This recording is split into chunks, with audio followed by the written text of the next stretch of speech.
can go ahead and hit record here, and if nobody's got any questions or anything, if you guys are all caught up and understand everything well, then we'll get right into it. Does that sound good?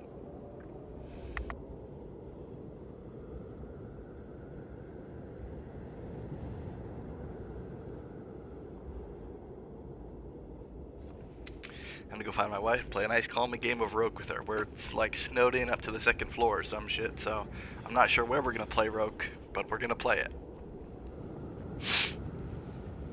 I'm taking a lot of drinks tonight. I'm gonna try and stay as hydrated as possible to stave off the cranium aches that these sessions have started to pretty consistently give me.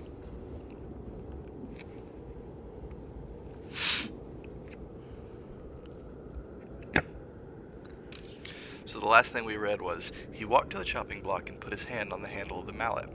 He hefted it, swung it. It hissed viciously through the air. Jack Torrance began to smile, and that was where we ended last week.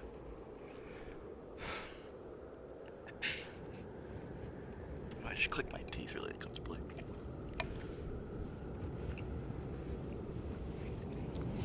Chapter 49, Halloran, going up the country. It was 1:45 in the afternoon, and according to the snow-clotted signs in the Hertz Buick's odometer, it was less than 3 miles from Estes Park when he finally went off the road. In the hills, the snow was falling faster and more furiously than Halloran had ever seen, which was perhaps not to say a great deal, since Halloran had seen as little snow as he could manage in his lifetime. The wind was blowing a capricious gale, now from the west, now backing around to the north, sending clouds of powdery snow across his field of vision, making him coldly aware, again and again, that if he missed a turn, he might well plunge 200 feet off the road, the electric cartwheel an ass over teapot as it went down. Making it worse was his own amateur status as a winter driver. It scared him to have the yellow center line buried under swirling, drifting snow, and it scared him when the heavy gusts of wind came unimpeded through the notches in the hills and actually made the heavy Buick slew around. It scared him that the road information signs were mostly masked with snow, and you could flip a coin as to whether the road was going to break right or left up ahead in the white drive-in movie screen he seemed to be driving through. He was scared, all right. He had driven in a cold sweat since climbing into the hills west of Boulder and Lyons, Lyons, probably Lions, handling the accelerator and brake as if they were Ming vases. Between rock and roll tunes on the radio, the disc jockey constantly adjured motorists to stay off the main highways and under no conditions to go into the mountains, because many roads were impassable and all of them were dangerous. Scores of minor accidents had been reported, and 2 serious ones. A party of skiers in a VW microbus, and a family that had been bound for Albuquerque through the Sangre de Cristo Mountains. The combined score on both was 4 dead and 5 wounded. Stay off those roads and get into the good music here at KTLK, the jock concluded cheerily, and then compounded Halloran's misery by saying, by playing Seasons in the Sun.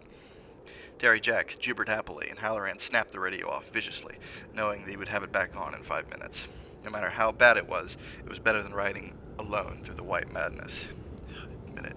This here black boy has got at least one long stripy yeller, and it runs right up his eberlubben back. That was actually written in a pretty uncomfortable phonetic black accent that I'm not a big fan of.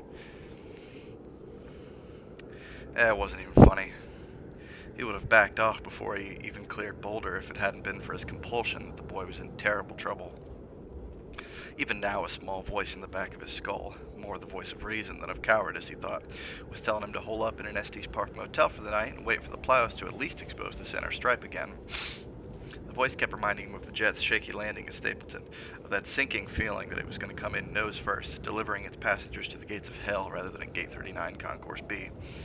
But reason would not stand against the compulsion. It had to be today. A snowstorm was his own bad luck. He would have to cope with it. He was afraid that if he didn't, he might have something much worse to cope with in his dreams. The wind gusted again, this time from the northeast. A little English on the ball, if you please, and he was again cut off from the vague shapes of the hills, and even from the embankments on either side of the road. He was driving through white null. And then the high sodium lights of the snowplow loomed out of the soup, bearing down, and to his horror he said that instead of being to one side, the Buick's nose was pointed directly between those headlamps. The plow was being none too choosy about keeping to its own side of the road, and Halloran had allowed the Buick to drift. The grinding roar of the plow's diesel engine intruded over the bellow of the wind, and the sound of its air horn, hard, long, almost deafening. Halloran's testicles turned into two small wrinkled sacks filled with shaved ice. His gut seemed to have been transformed into a large mass of silly putty. Color was materializing out of the white snow, snow-clotted orange. He could see the high cab, even the gesticulating figure of the driver behind the single long wiper blade. He could see the V shape of the plow's wing blades, spewing more snow up onto the road's left-hand embankment like pallid, smoking exhaust. Wah! The air horn bellowed indignantly. He squeezed the accelerator like the breast of a much-loved woman, and the Buick scooted forward and toward the right. There was no embankment over here. The plows headed up instead of down, and only had to push the snow directly over the drop. The drop.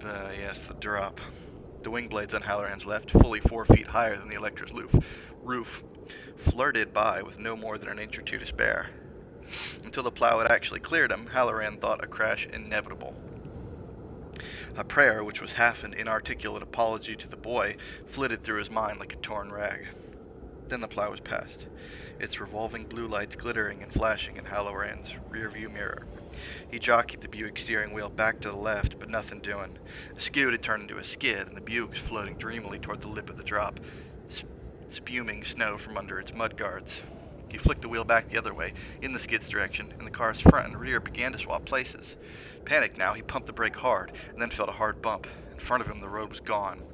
He was looking into a bottomless chasm of swirling snow and vague greenish-gray pines, far away and far below. I'm going, Holy Mother of Jesus, I'm going off. And that was where the car stopped. Canting forward at a 30-degree angle, the left fender jammed against a guardrail, the rear wheels nearly off the ground. When Halloran tried reverse, the wheels only spun helplessly. His heart was doing a Gene Krupa drum roll. These 1970s motherfuckers, they're Gene Krupa, whatever. He got out, very carefully he got out, and went around to the Buick's back deck. He was standing there, looking at the back wheels helplessly, when a cheerful voice behind him said, "Hello there, fella. You must be shit right out of your mind." He turned around and saw the plow 40 yards farther down the road, obscured in the blowing snow except for the rafter dark brown streak of its exhaust and the revolving blue lights on top. The driver was standing just behind him, dressed in a long sheepskin coat and a slicker over it. A blue and white pinstriped engineer's cap was perched on his head, and Halloran could hardly believe it was staying in on the teeth of the wind. Glue. God, it must be glue. "Hi," he said. "Can you pull me back onto the road?" "Oh, I guess I could," the plow driver said. "What the hell you doing way up here, mister? Good way to kill your ass." "Urgent business." "Nothing is that urgent," the plow driver said slowly and kindly, as if speaking to a mental defective. If you'd hit that post a little mite harder, nobody would have got you out till All Fool's Day. Don't come from these parts, do you?" "No, and I wouldn't be here unless my business was as urgent as I say." "That's so."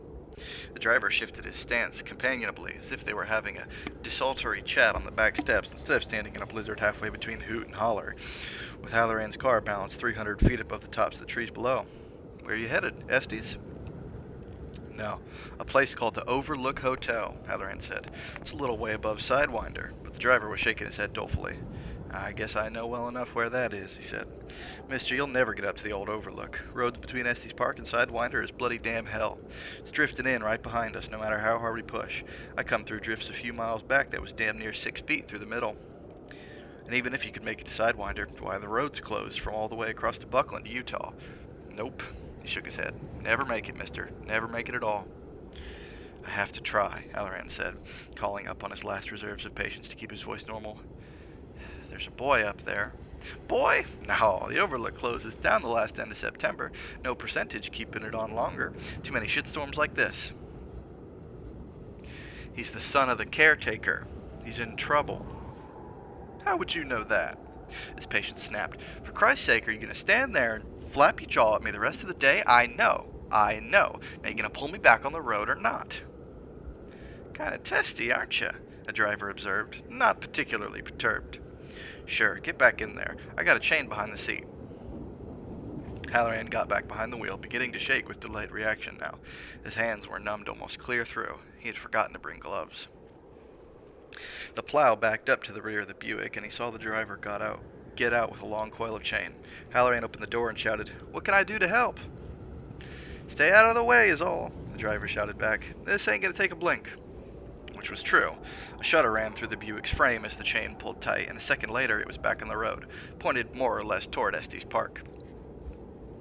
The plow driver walked up beside the window and knocked on the safety glass. Halloran rolled down the window. "Thanks," he said. "I'm sorry I shouted at you." "I've been shouted at before," the driver said with a grin. "I guess you're sort of strung up. You take these." A pair of bulky blue mittens dropped into Halloran's lap. "You'll need 'em when you go off the road again, I guess. Cold out. You wear 'em unless you want to spend the rest of your life picking your nose with a crotcheden hook. And you send 'em back. My wife knitted 'em, and I'm partial to 'em. Name and address sewed right into the lining. I'm Howard Cottrell, by the way. Cottrell. You just send 'em back when you don't need 'em anymore. And I don't want to have to go paying no postage, do you mind?" "All right," Halloran said. "Thanks. One hell of a lot." "You be careful.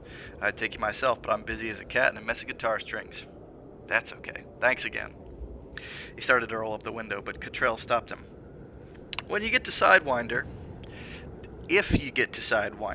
you go to Durkin's Kanako. It's right next to the library. Can't miss it. You ask for Larry Durkin. Tell him Howie Cottrell sent you, and you want to rent one of his snowmobiles. You mention my name and show those mittens, you get cut rate. "Thanks again," Halloran said. Cottrell nodded. "It's funny. Ain't no way you could know someone's in trouble up there at the Overlook. The phone's out, sure as hell, but I believe you. Sometimes I got feelings." "I do it." Halloran nodded. "Sometimes I do too." "Yeah, I know you do. But you take care." "I will." Cottrell disappeared into the billowing dimness with a final wave, his engineer cap still mounted perkily on his head. Halloran got going again, the chains flailing at the snow cover on the road, finally digging him in enough to get the Buick moving. Behind him, Howard Cottrell gave a final good luck blast on the plow's air horn, although it was really unnecessary. Halloran could feel him wishing the good luck. He's a shiner. 2 shines in one day, he thought, and that ought to be some kind of good omen. But he distrusted omens, good or bad, and meeting 2 people with a shine in one day, when he usually didn't run across more than 4 or 5 over the course of a year, might not mean anything. That feeling of finality, a feeling like all things are wrapped up, he could not completely define, was still very much with him. It was, The Buick wanted to skid sideways around a tight curve, and Halloran jockeyed it carefully, hardly daring to breathe. They turned on the radio again, and it was Aretha, and Aretha was just fine. He'd share his Hertz Buick with her any day. Come on. Another gust of wind struck the car, making it rock and slip around. Halloran cursed it and hunched more closely over the wheel. Aretha finished her song, and then the jock was on again, telling them that driving today was a good way to get killed. Halloran snapped the radio off. Okay, so the chapter's not over, by the way, but there is a break for the next sort of section of the chapter, and I want to go ahead and take this time now to give a pretty. I'm not really sure how I'm going to confront this, but there's a part coming up where Dick Halloran faces some pretty serious, explicit, like no words left out racism, like words that honestly I'd never even heard before. And so I wanted to give a warning for that. I'm probably not going to say anything that's in that paragraph. Maybe I'll sort of describe the paragraph so you can at least understand, because it's a very like you're trying to get an emotion from it, so I'm not going to leave you guys totally in the dark, but I'm definitely not going to be reading it. But yeah, it's not like the book is being racist to him. It's a thing happening in the book that's obviously portrayed as wrong, you guys know what I mean. But 1977 Stephen King did not have any reservations about being explicit about the kinds of things that were said to black people. So we're going to take it nice and slow through that paragraph, and then the chapter is basically over at that point and I can pee. So here we go. He did make it to Sidewinder, although it was 4.5 hours on the road between Estes Park and there. By the time he got to the upland highway, it was full dark, but the snowstorm showed no sign of abating. Twice he'd had to stop in front of drifts that were as high as his car's hood and wait for the plows to come along and knock holes in them.